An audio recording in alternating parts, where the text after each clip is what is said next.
Расказите од македонски писатели, посветени на нивни колеги писатели, членови на Друштвото на писатели на Македонија, кои во периодот 2018-2022 година излегуваа во рубриката Амаркорд во списанието на ДПМ Стожер, конкретно на 2025 година излегува во збирка Раскази, насловена Она што се памети живее, никогаш докрај раскажани приказни. Приредувач на ова издание е Живко Гроздановски, председател на Друштвото на писатели, воедно писател, преведувач и поет. Тој е наш гостин во ова издание на Култ култура.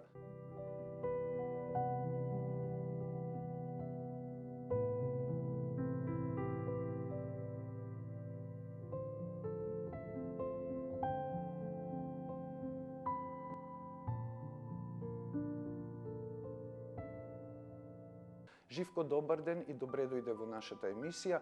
Кажете ни најпрвин зошто беше важно тие 14 раскази од Стожер и уште 7 новодопишани да влезат во таа заедничка збирка која писателите ја посветуваат на нивни колеги писатели.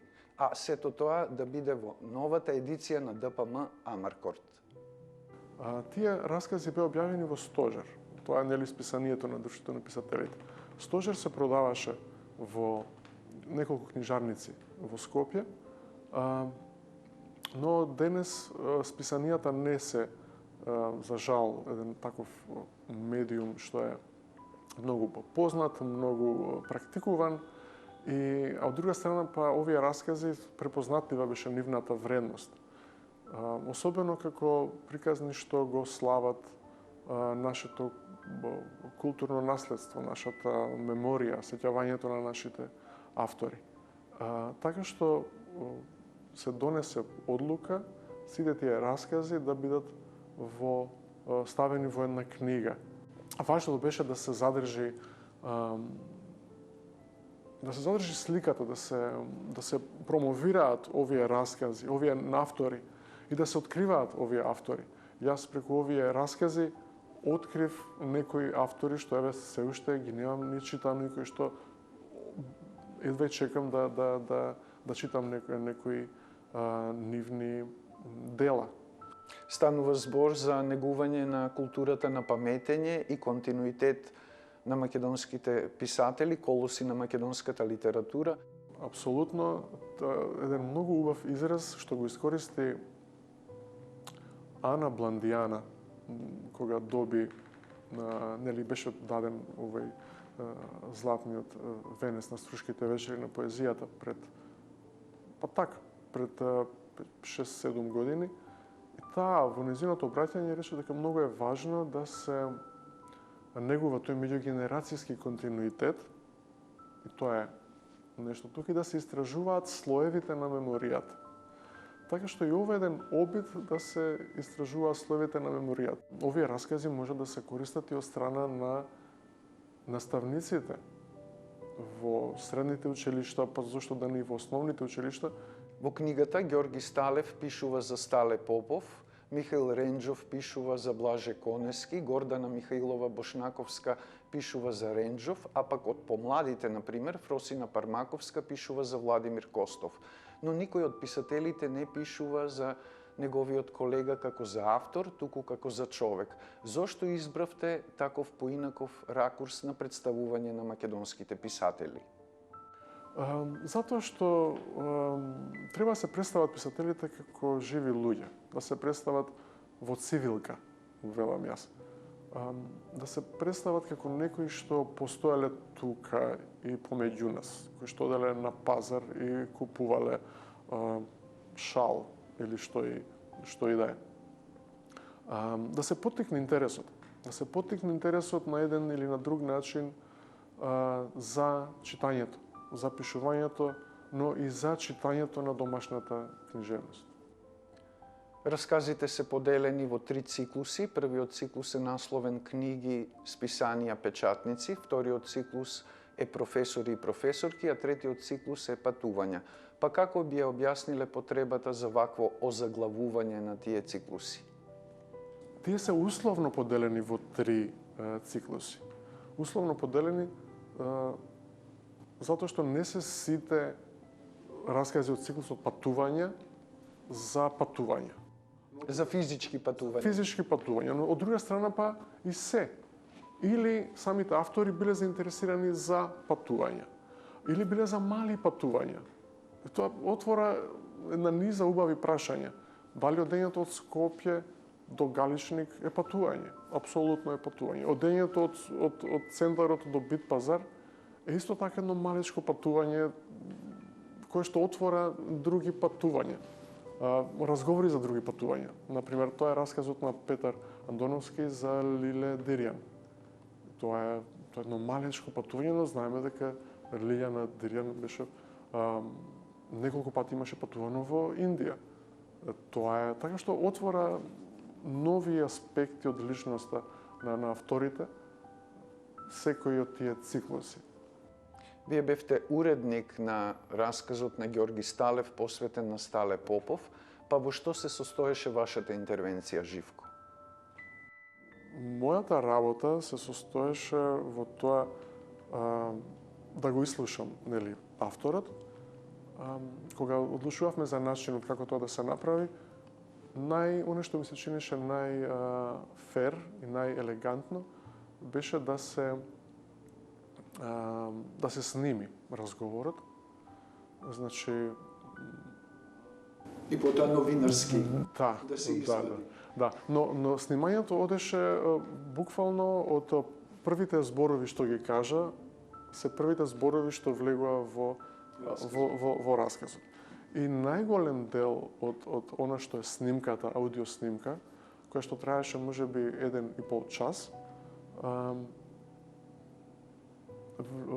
првите зборови и првите можеби половина час од разговорот влезе во тој расказ. Кога правев дома транскрипција на разговорот, видов дека правам транскрипција на првите 4 на првите половина час. И тоа е толку богато и убаво раскажано, така што не е ни целиот материјал преточен во тој расказ. Веќе се работи во Друштвото на писатели и на нови раскази, поточно писателите пишуваат, 5 веќе се готови, па дали тие нови раскази ќе излезат како продолжение на првиот дел, односно веќе објавената збирка Она што се памети живее, никогаш докрај раскажани приказни, или ќе биде тоа спакувано во сосема нова книга како второ издание? Овие раскази ќе бидат напишани во оваа година и ќе бидат и собрани, да речем, и објавени во оваа година. Така што може да биде како објавување на второ дополнето издание, но може да биде и како сосема посебно издание, да биде тоа Амаркорд број 2, 2026 година. Не го спомнавме насловот. Она што се памети живее е од еден расказот на Жане Младеновска Ангелков, под насловот Никогаш докрај раскажани приказни. Тоа е во сеќавањето на Огнена Николиски за Коле Чашура. Тоа се види одлично како поднаслов. Ова се приказни кои што може да се дораскажуваат и да се во недоглед. Шуваат до недоглед, да.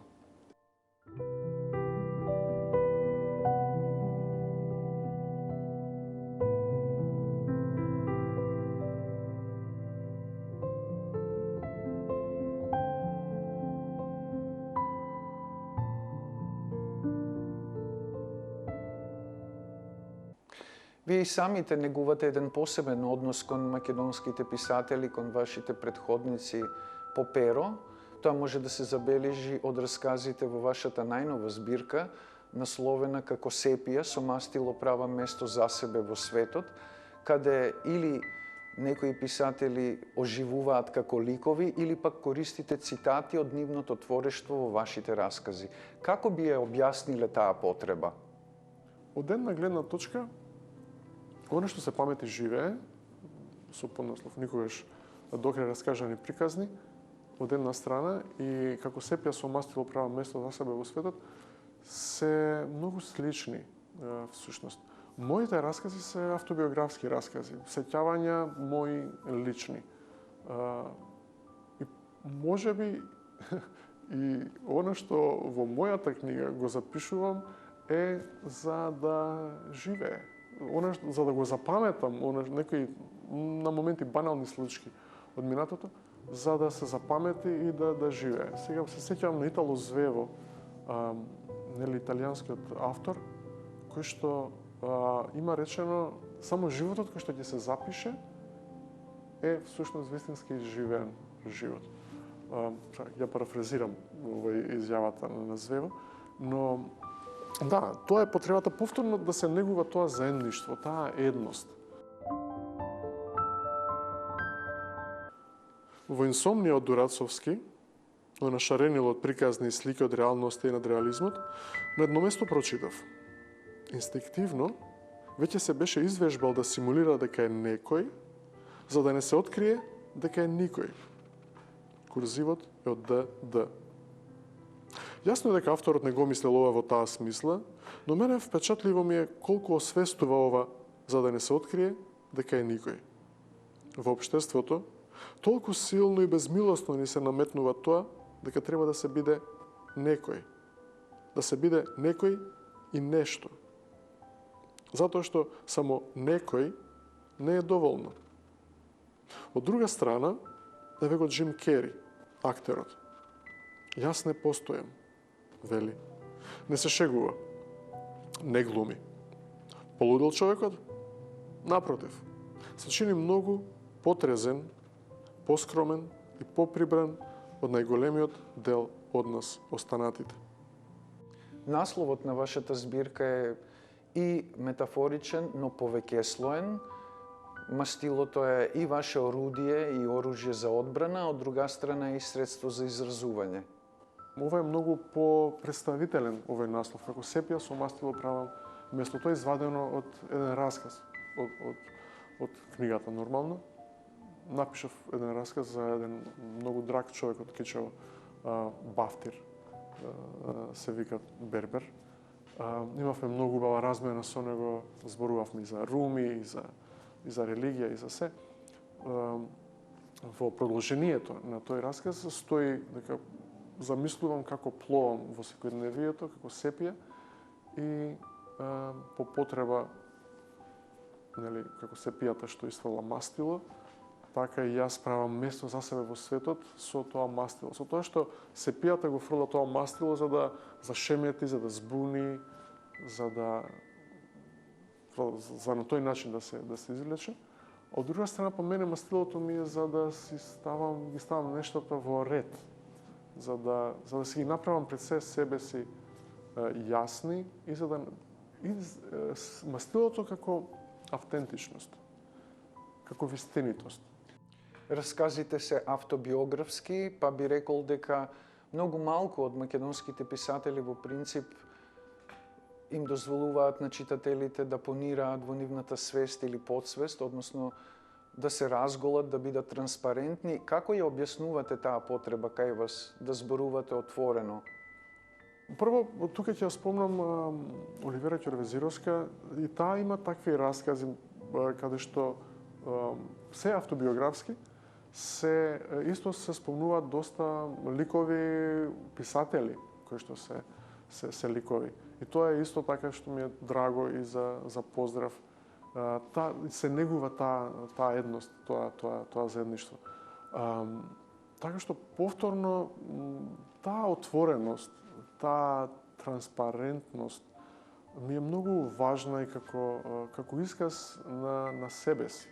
Еве сега баш деновиве објавувам на Facebook неколку текстови кои што поентираат со тоа дека за ранливоста како една одлика на човекот која што треба да се прифати и да се негува и да се охрабрува, да се освестува и да се охрабрува. Така што тоа е еден начин да се присуствува, да се биде едно со другите, таа отвореност. Живко, јас ви благодарам многу за разговорот. Ви благодарам за поканата.